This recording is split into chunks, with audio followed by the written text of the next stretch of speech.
everybody, to an exclusive episode of The Sheriff.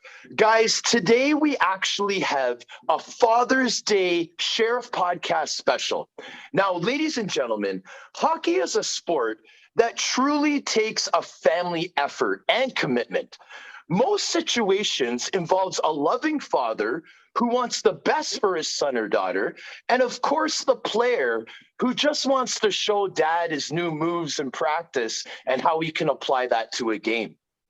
Ladies and gentlemen, today I'm actually blessed and I have a huge treat for you. Our Father's Day special features a very interesting and intriguing duo.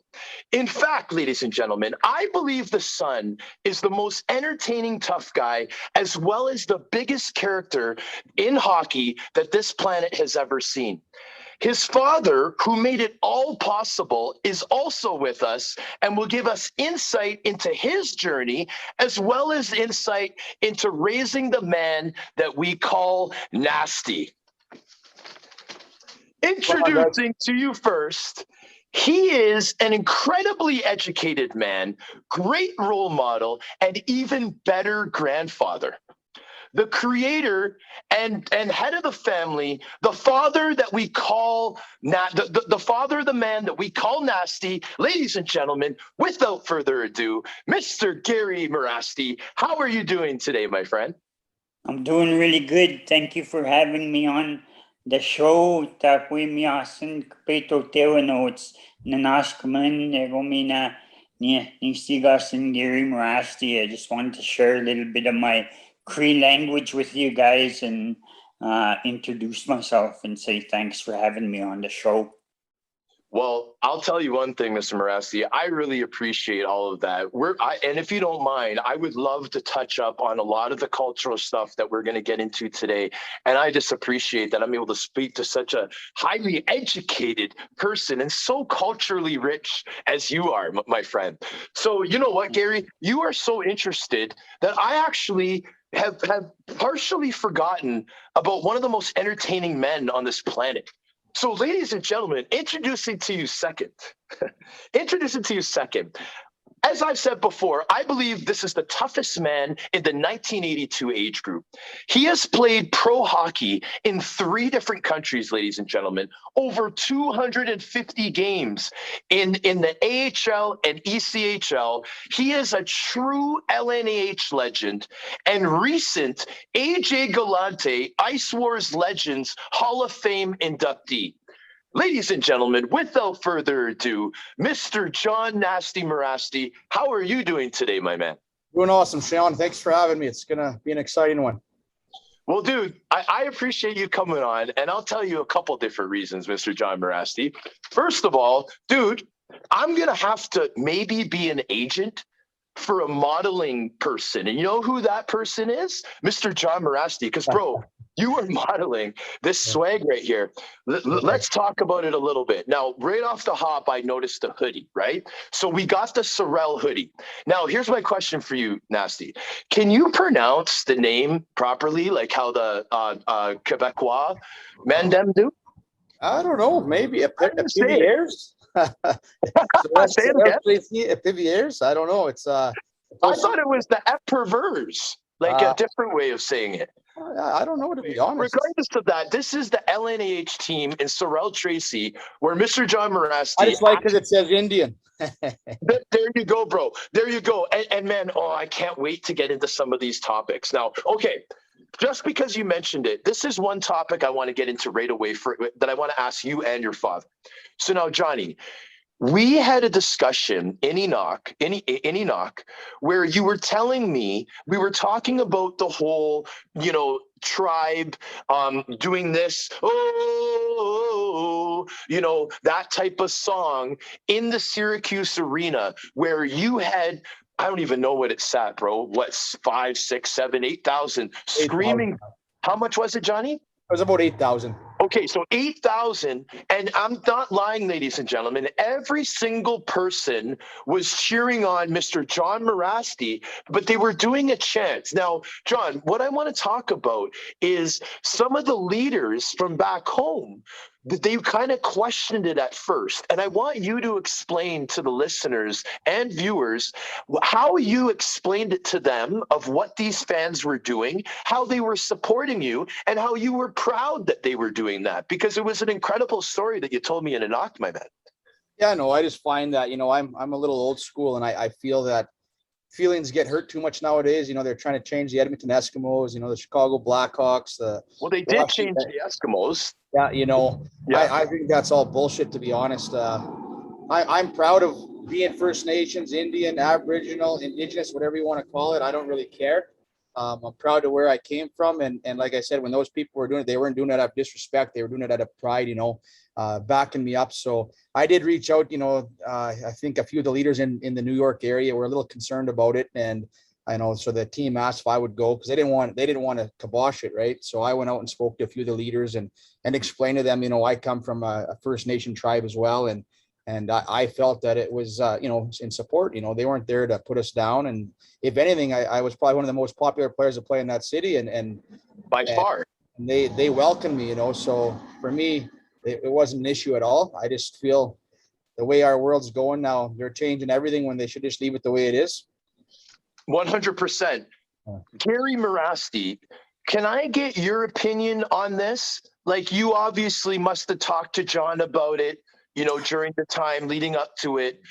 Do you agree with Johnny's view on this, that this is something that is a celebration, it's prideful, and therefore it was a good thing? Yes, I agree. It's really important to I guess, respect the culture and the First Nations representation, I guess, or how they're represented. And the community of Syracuse was doing a chant for him on behalf of him and encouraging him. And Yes. I support it. I've seen the other side of it, where we have non-native players calling us Indians and wagon burners and derogatory comments in general, right? So it's really good that the Syracuse community and fans encouraged and supported and what do you call it? Embraced. I think they embraced your son. Yeah, embraced John and his ways of doing it and his style. And I always told him, just go out there and be the best at what you do, and you have to have that mindset. It's like 95% psychological.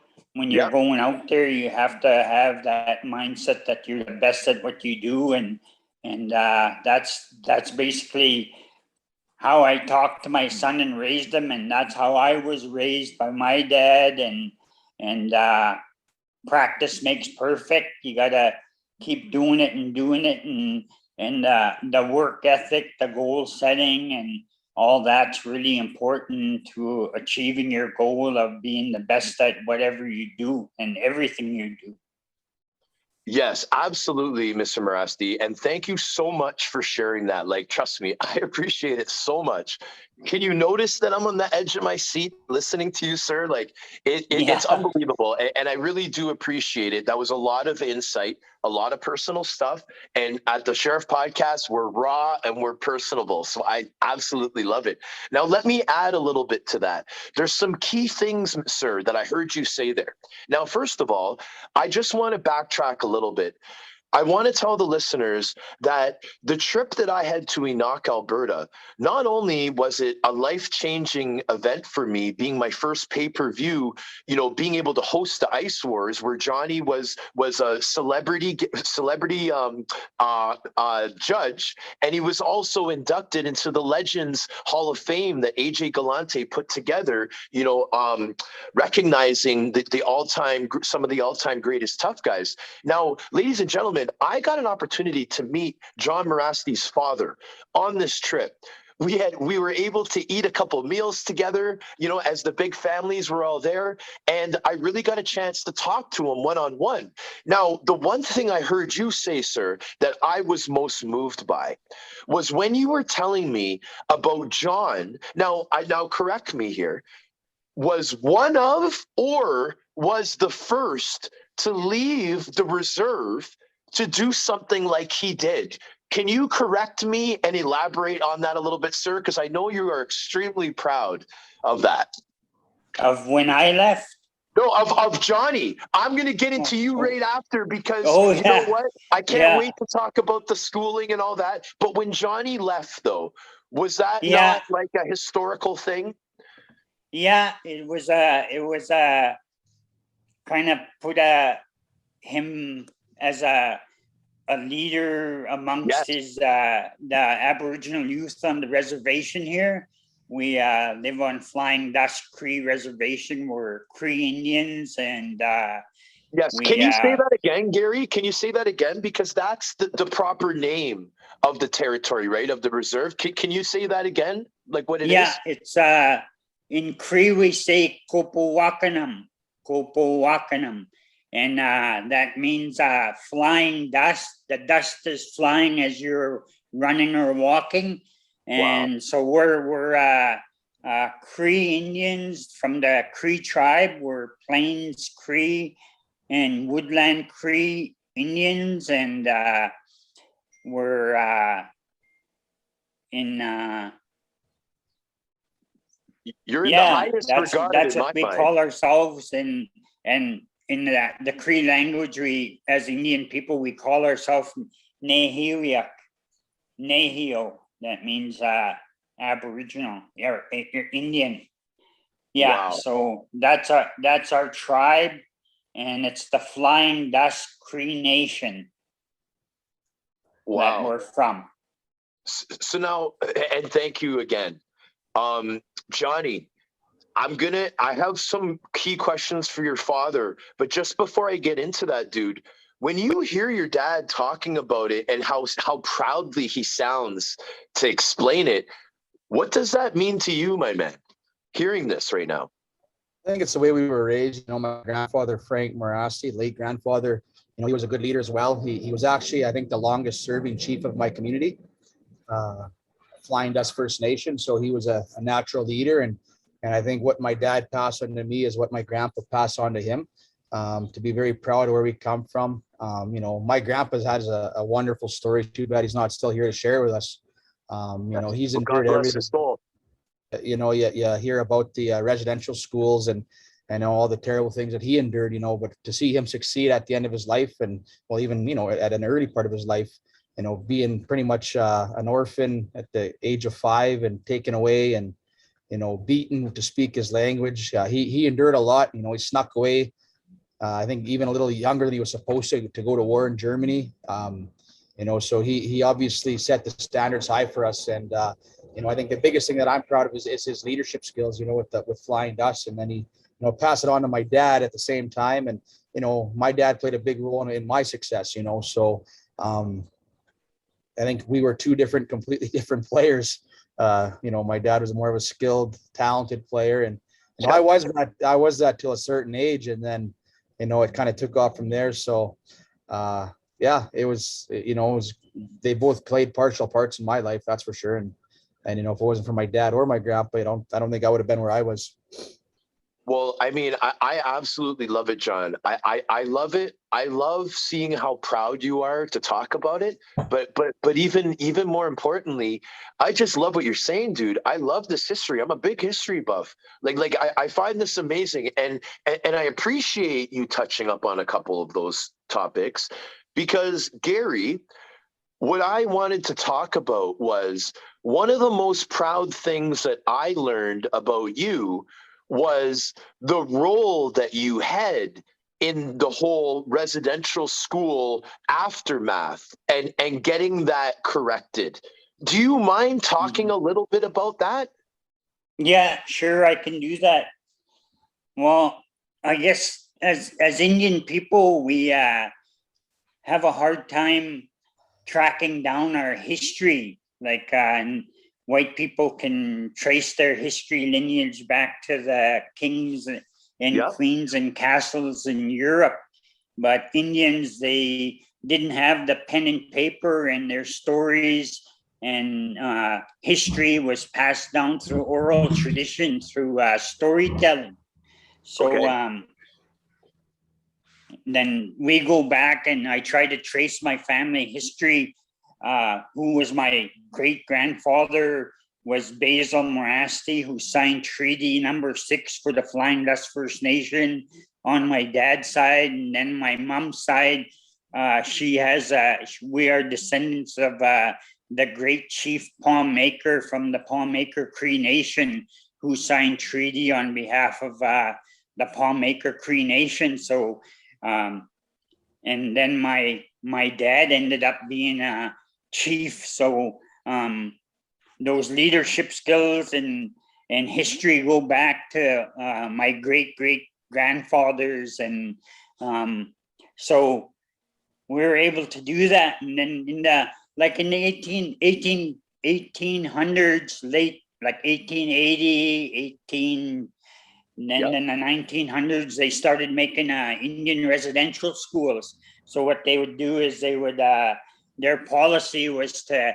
basically take the child away from the parents, and the thing they wanted to do was kill the child and take away his language and culture, his family connection, which resulted in loss of parenting skills and other social problems that exist in First Nations communities because of Indian residential schools, negative impact on taking the child away from their parents. Like my dad left when he was 4 years old and stayed in the Indian residential school till he was 16 years old. And same with my mom. And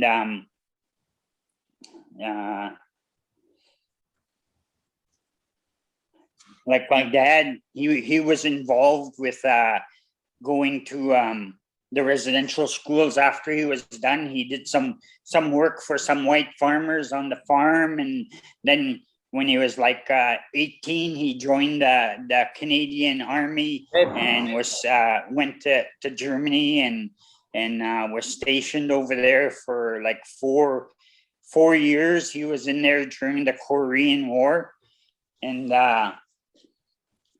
And so my dad had a pretty big impact on the effects of Indian residential school, but he overcame them through sports, and he was able to retain his language, and he ended up coming back after the war and becoming chief of Flying Dust. And he started a farm. We had horses, cows, chicken, pigs, and we used to ride horses every day. We come from a family of 11 of us. So I have 7 sisters and 4 brothers. Oh, so wow. Out of all the kids that my parents raised, and now we have grandchildren and great grandchildren, I think we counted over close to 150 descendants from my mom and dad in our family. So when Jonathan has lots of cousins, there's probably, and then his son and daughter, they have lots too. So I had the opportunity when I was growing up in Meadow Lake. My dad made us skate. We lived on the river. He used to make an ice skating rink down for us there on the river, and we'd skate every day. And cool. I became a really good hockey player when I was growing up, playing minor hockey from 7 till 12 years old. I was the top player on my team, goal scorer, and but my dad made me skate first. We skated, yes. And I became a really fast skater and a really good skater. And the puck handling came after, and the goal scoring was just natural. And if you watch that movie, Indian Horse, I was kind of like Indian Horse. I used to go play. I was the only Indian playing hockey, and in the town of Meadow Lake back in the 1960s, late 60s and 70s. And I also played fastball. We won the provincial championship when I was 12 years old for Meadow Lake. And then when I was 13, I tried out for a AAA bantam hockey team in Team Saskatchewan, and I made it. And I had to leave my family at 13 years old and go move to Prince Albert, Saskatchewan. And we went to Europe that year and played for 4 games in the Netherlands and Holland, and 4 games in Helsinki, Finland. And then we came back, and after that, grade 9, I went to school at the Indian Residential School in Beauval, student residence for grade 9, 10, and 11. And then after that, I played 1 year of junior B hockey in Northern Alberta. So that, and then in the kind of high school and late high school, I kind of got off track and started doing a little bit of marijuana and drinking, and it lasted probably a couple of years, and then I straightened out, and I met my wife, John's mom, when I was like 19, 20. We had Jonathan. So from there, I went to university in Calgary, Alberta, and I did a 2-year business administration program at State in Calgary. And then I went to California, Santa Rosa, California for 2 years. And I studied general arts and sciences at the university classes. And then we moved back to Saskatoon, and I went to the University of Saskatchewan and took my 4-year Bachelor of Education degree. And then I did another 2 years for my Master's of Education degree in Educational Administration. And then I owned and operated my own janitorial company for 7 years while I was going to university in Saskatoon. And I bought a house in Erindale in Saskatoon, and that's where my son grew up. And he played hockey with lots of kids in our neighborhood who were really good athletes, and I coached his minor hockey teams there. And Kobe Armstrong was on our team, and we had a bunch of other players that went on to play junior A and major junior hockey that were Jonathan's friends. And then after that, I got to be the director of the Beauval Indian Residential School, and we moved to Beauval. And John was probably about grade 4 when we moved over there to Beauval. And so I was a director there, and I ran the school. It was a private Indian high school for the 10 reservations, and half of them were from the Dene tribe and half were from the Cree tribe. And we had about 250 kids who came and lived with us for 10 months out of the year. And I was, as the director of education there, I had the opportunity to introduce and change the policies from what Indian Affairs was delivering. So I started Native Studies classes. I started Cree and Dene language classes, and I brought in elders program. I brought the elders from their communities, and I brought in 2 social workers who could work on their mental, social, personal development and have counseling and kind of talk about the impacts of residential school and helping those kids to get through high school. And I introduced a lot of sports there. Baseball and hockey. When I was growing up there, I played fastball. I was a fastball player, baseball player. So when I was in grade 11, I was playing for the Beauval student residence, and we won the provincial championship for fastball for Saskatchewan when I was in grade 11 at the Indian Residential School. And I kept playing ball, and I actually ended up going to get to play in the National Native Fastball Championship for 2 years. And one was in Albuquerque, New Mexico.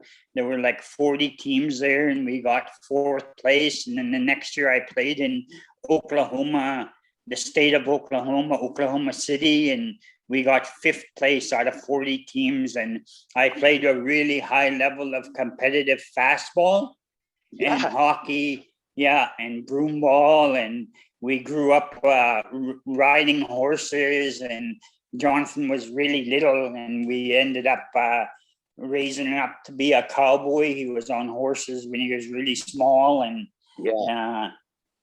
so that was a little bit of what I did. And I had the opportunity to change the education system for the students of the high school students in that Bouval Indian Residential School, to introduce programs and services that were more geared towards them and met their needs more, and introduced cultural and language programs, and brought the elders and the communities and the parents together. And a lot of those kids were like my own kids, and Jonathan was there. He saw me as the leader, and he saw me do.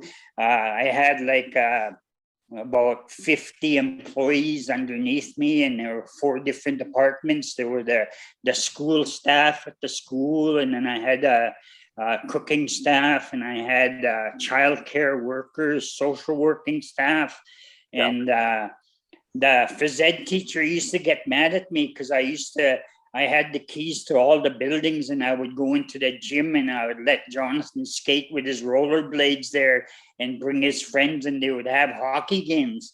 And they'd mark up the gym floor with their black, their skates, rollerblades.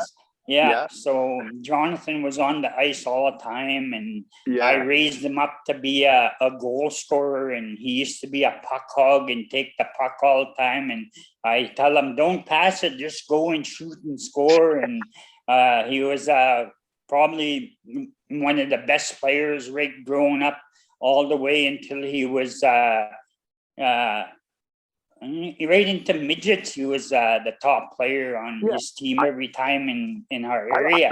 I would say right till junior, sir.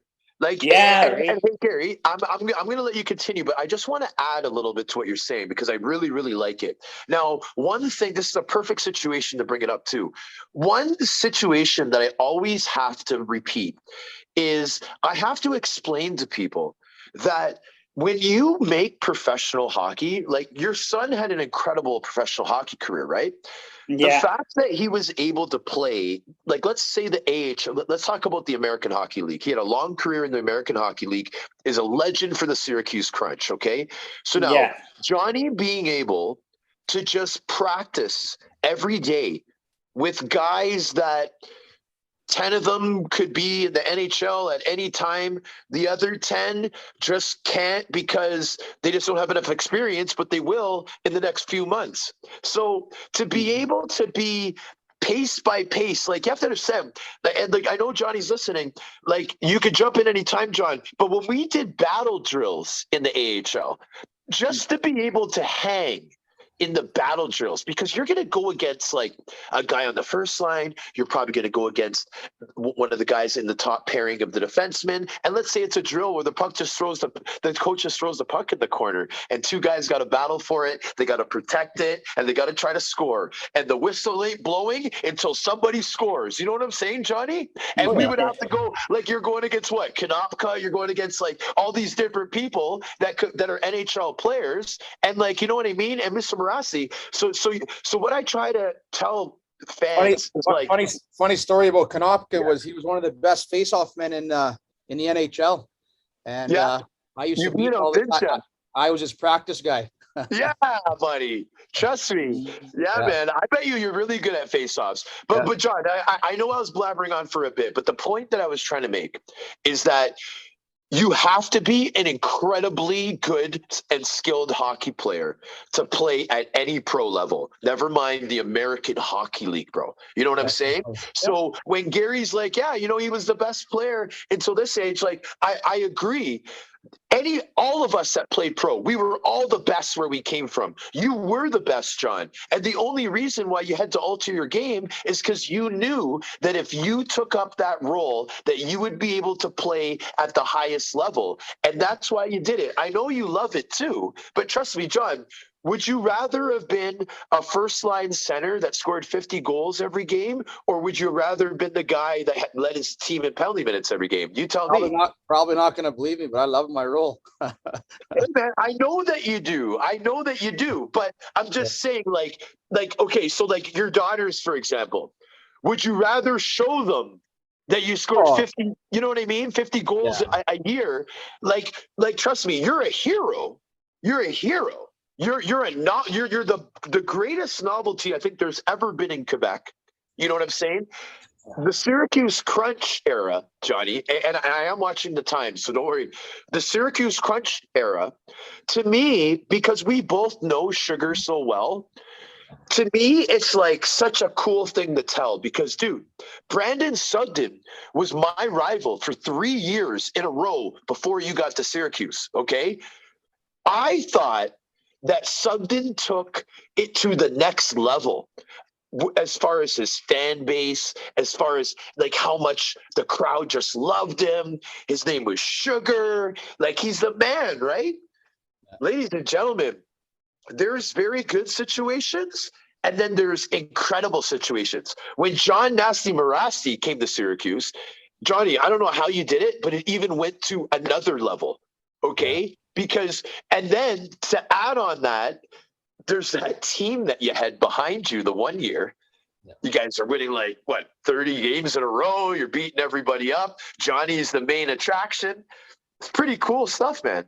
Definitely. It was a great experience. And that was probably one of my most fun years of playing hockey was that year. Was it? We didn't practice much. We partied, had fun, and won hockey games. And I think we were like almost the slap shot of the modern day era. You know, I remember the rink was already sold out before they, you know, during warmups, because they knew that if they weren't there for warmups, they'd miss something. So yeah, great team to be a part of. That's for sure. Gary, did you go and see Johnny that season? Yeah, we went every year. I had my grandson Tristan, Jonathan's son, was growing up, so I kind of made sure that he played hockey and he rode horses and he did everything that I did with Jonathan. So I kind of, and Tristan and I would fly from Flying Dust to New York, Syracuse. And we went to Danbury and watched them, and we went to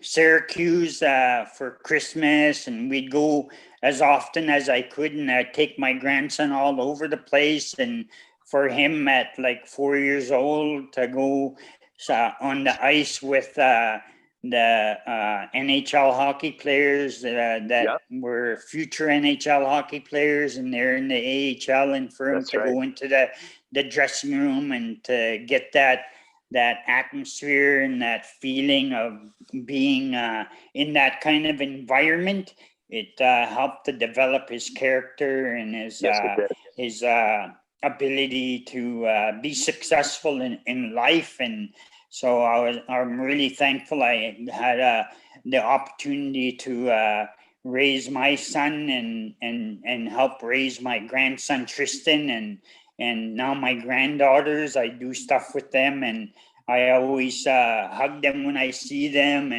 and tell them I love them, and I do stuff with them. I read them stories, talk to them in Cree, and encourage them when they're riding horses or doing sports, and they always got to hear that positive feedback to encourage them to know that they're doing really successful in whatever they're doing. And that's kind of the philosophy and attitude that my dad put on to us as kids, and so I carried that on and did a better job with doing Jonathan when he was born.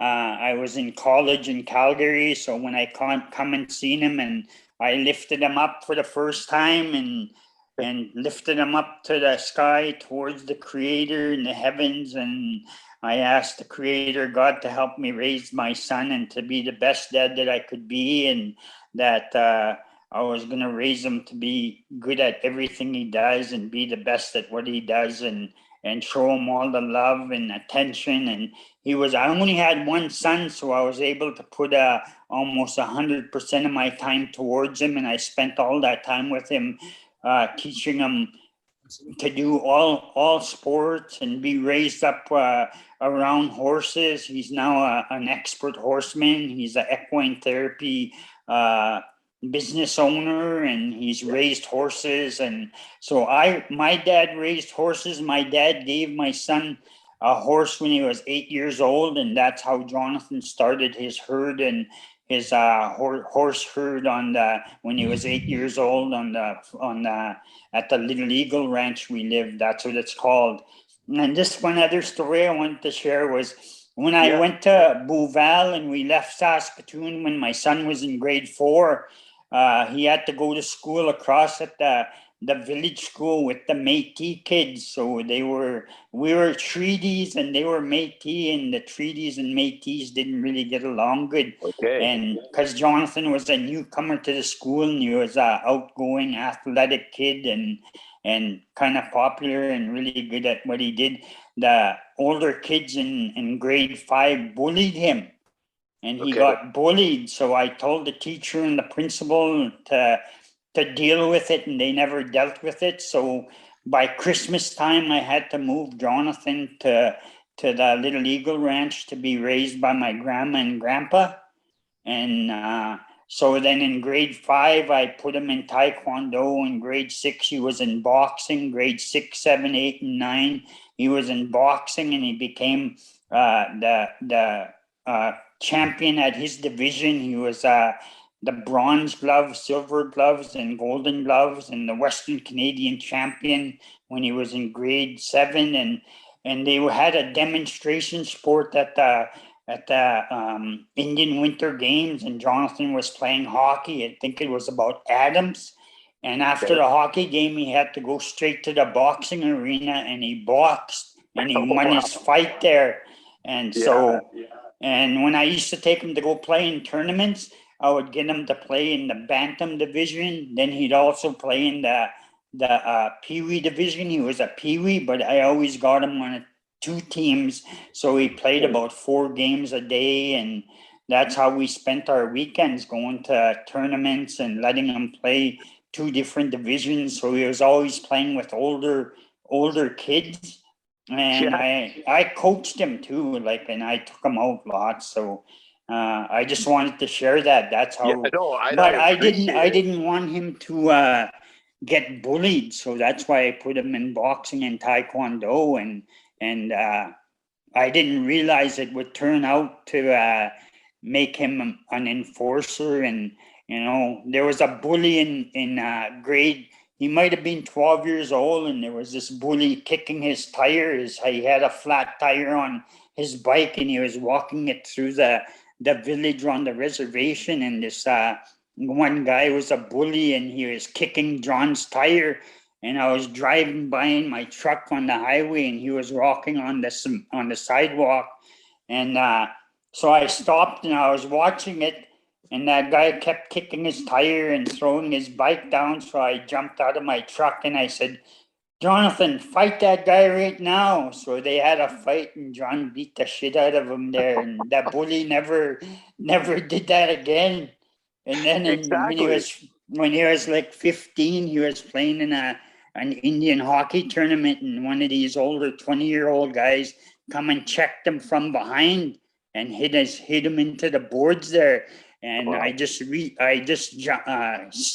put myself over the plexiglass, and I yelled across he was on the bench, so I yelled across and I said, "Jonathan, don't let nobody ever cross-check you or put you into the boards like that. You get out next shift and beat the shit out of him. And he did that. He got out and beat up that guy the next shift. And he was only like 15, eh? So Yeah. like there are defining moments that had an impact that changed everything, eh? So, and when John was playing junior hockey, I used to talk to him like twice a day. I'd phone him and, how's your day, son? And how's it going? And we'd talk like twice a day, and I'd talk to him after the games and, you know, just encourage him. So we built that relationship to like a father-son relationship where, you know, I was always concerned and involved in his life all the way through. And that's how he is with his daughters and sons now. So yeah, I'm really proud and happy of the young man my son's become. And I'm happy that I had the opportunity to raise him and make him to give him the tools to be successful in life and all the things that he's done. And he's really exceeded it and done really well. And he's a great role model and a leader in our community. So I'm really proud of my son. Well, I'll tell you one thing, Mr. Gary Mirasty, like I feel blessed to be able to hear these stories. My listeners, they're probably all just still like just in awe of how amazing and intriguing your stories are, sir. So thank you very much. Secondly, Johnny, I'm going to get you to comment on this very, very soon. But just before I say that, I just want to add a little bit to what you were saying, Gary. So now you're proud of how you raised your son. Well, let me tell you something, because it's always good to hear from an outside source. I've met a lot of hockey players along the way. I'm the same age as your son. Okay. I was able to be blessed to play at a lot of different levels, just as high as Johnny went. And I'll tell you one thing, you raised a very, very good man. Not only is the guy polite, he's the toughest guy that I know, but not only is he polite, but he's so respectful, means what he says. And dude, you're the one that he got that from. Now, as far as how brave he is, one of my questions was going to be, you know, Mr. Gary Mirasty, we both know that your son's a warrior. When did you first see that warrior in your son? That was going to be one of my questions, right? Sir, I didn't even have to ask that. You just brought that in with the stories. I think it's the bike story, that one there. That would be my guess of what your answer would have been. The bike story that you told on your own, which was so entertaining, sir.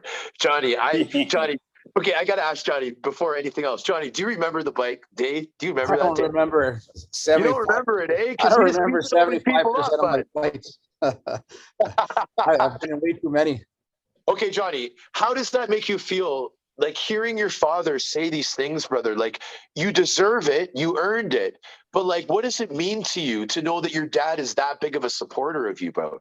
Oh, it's obviously means a lot. You know, it's hard, you know, without having, you know, there's a lot of kids out there that don't have dads. So, you know, it's nice to have that support system and you know, someone there's there to push you. You know, things I remember, you know, back then was, you know, my dad now has a disease that kind of holds him back, but even back then he still had it, but he would make me get on the bike, or he would get on the bike and I would jog, and we used to jog, you know, 10 miles a day, and he'd follow me, and, you know, it kind of was my pacer. So it was nice, you know, just to push me to, on the days that I didn't want to run, or, you know, kind of pushed me and drove me. So he played a very crucial role in my, like I said, in my upbringing and in my career. So it was good. Awesome. Now, guys, I just want to say to both of you, one of the big reasons why this episode was so important to me, and Johnny, it's so awesome that one of your daughters is in the picture here. But why it's so important to me, guys, is I'm a big history and cultural person. Okay, I just absolutely love it. I was fortunate enough to be born in Vancouver when my mom was a nurse, and I wish I knew the name, but on one of the reserves near the city of Vancouver. Okay, so I've been brought up seeing this culture, this strong, incredible culture that you guys endure, and I cannot get over how family-oriented, family-strong, the pride, the passion that's involved with it. And to be honest with you guys, I'll be totally honest, and it's very, very selfish. I really wanted to show it, and you guys were able to do that for me. I wanted to show how strong and family oriented your culture is, dude. And you guys, and you guys banged it right out of the ballpark. And we're so proud to talk about it. It had such incredible stories, and I'm so thankful, man, because like I learned so much today, John and Gary, and hearing you guys talk about each other, that's what I want to show. I want to show that unity. I want to show that love. There's a lot of people, especially different ethnic groups, that don't know about certain groups. They never grew up with someone that's from that culture. They create ideas in their mind of what that culture may be like through movies and shows that they see on TV. And now, John and Gary, these same people, which I know are part of my base, are going to see what it really is. And that's the beautiful thing. And that's why I appreciate having platforms like this, Johnny, because I don't know how else we'd be able to show this, dude. Like, you know what I mean? So I want to thank you guys. I want to thank this little one over here for making the episode cute towards the end. What's going on? Do you want to say hi to everybody?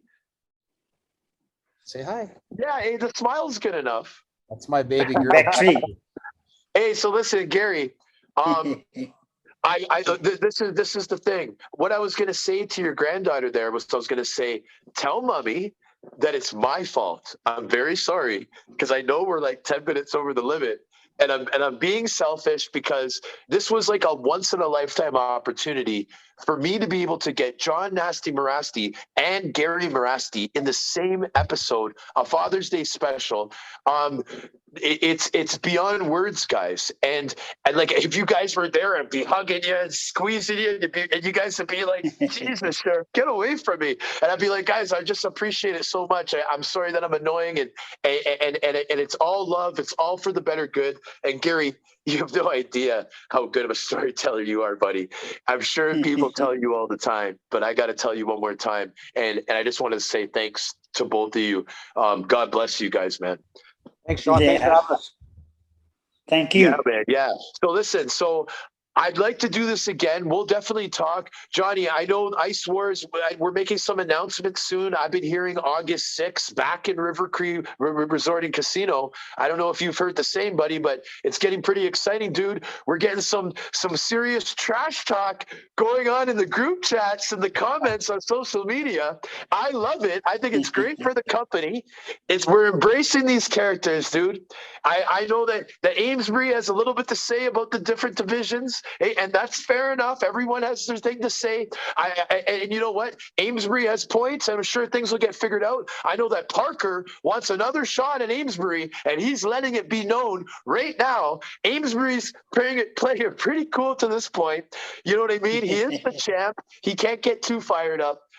You know, just 10-second comment on these things, Johnny, before we go.